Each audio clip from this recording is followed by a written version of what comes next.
ഇരിക്കുന്ന കൊമ്പ് മുറിക്കുന്ന മാതിരിയാണ്. അതായത് ഇങ്ങനെയുള്ള അനധികൃതമായിട്ടുള്ള മത്സ്യബന്ധനം നമ്മളെ മത്സ്യസമ്പത്ത് നശിക്കാൻ ഇടവരും.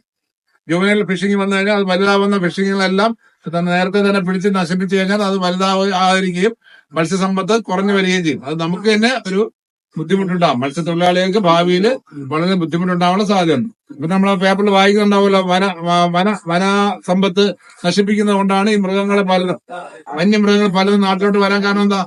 അവിടെ ആഹാരം കിട്ടാനില്ല, ഉള്ളിൽ വനമില്ല. വനമെല്ലാം പലതും മരങ്ങളെല്ലാം മുറിച്ച് നശിപ്പിക്കുക. നമ്മൾ കാണുന്ന വന ഉള്ളിൽ ഒരുപാട് വന കൊള്ള നടക്കുന്നുണ്ട്. വനസമ്പത്ത് പലതും ജനം തന്നെ, നമ്മളെ മനുഷ്യൻ തന്നെ നശിപ്പിക്കുന്നതുകൊണ്ടാണ് ഈ പറയുന്ന മൃഗങ്ങൾ, ആനയും കടുവയും പുലിയൊക്കെ നാട്ടിലോട്ട് വരുന്നത്. അവർക്ക് ആഹാരം കിട്ടുന്ന, അവരെ കുറ്റം പറഞ്ഞിട്ട് കാര്യമില്ല.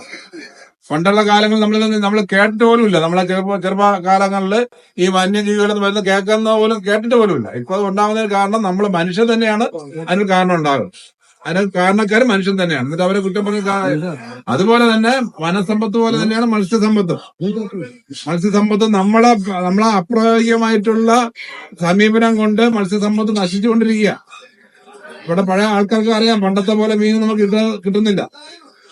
കടല് കൂടിക്കൊണ്ടിരിക്കുകയാണ്, മീനും കൂടിക്കൊണ്ടിരിക്കുകയാണ്. പക്ഷെ നമുക്ക് കിട്ടാത്തതിന് കാരണം മീൻ അവിടെ ഉണ്ട്, കടലും എല്ലാം അവിടെ ഉണ്ട്. പക്ഷെ സാധനം നമുക്ക് കിട്ടുന്നില്ല. ഒരുപാട് കഷ്ടപ്പെടുന്നുണ്ട്. കാരണം എന്താ?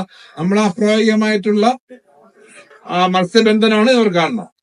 കുഞ്ഞുനാളിൽ ചെറിയ ചെറിയ ഈ ലൈഫ് ഫിഷിംഗ്, അതുപോലെ തന്നെ എനിക്കറിയാം നമ്മുടെ വിഴിഞ്ഞ ഭാഗത്തൊക്കെ തോട്ട എറിഞ്ഞുകൊണ്ടുള്ള മത്സ്യബന്ധനം.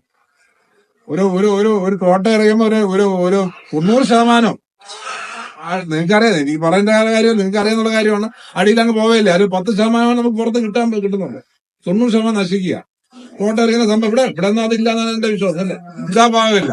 പല സ്ഥലത്ത് ഇങ്ങനെ തോട്ട എറിഞ്ഞ് വടക്കെറിഞ്ഞ പിടിക്കുന്ന സമീപനമുണ്ട്. ഇതൊക്കെ കടലമ്മ ദ്രോഹിക്കുന്നതും അവരെ ദ്രോഹിച്ചാൽ അവർ നമ്മളെ ദ്രോഹിക്കും. നമ്മളെ കടലമ്മയെ സ്നേഹിച്ചാൽ കടലമ്മ നമ്മളെ സ്നേഹിക്കും.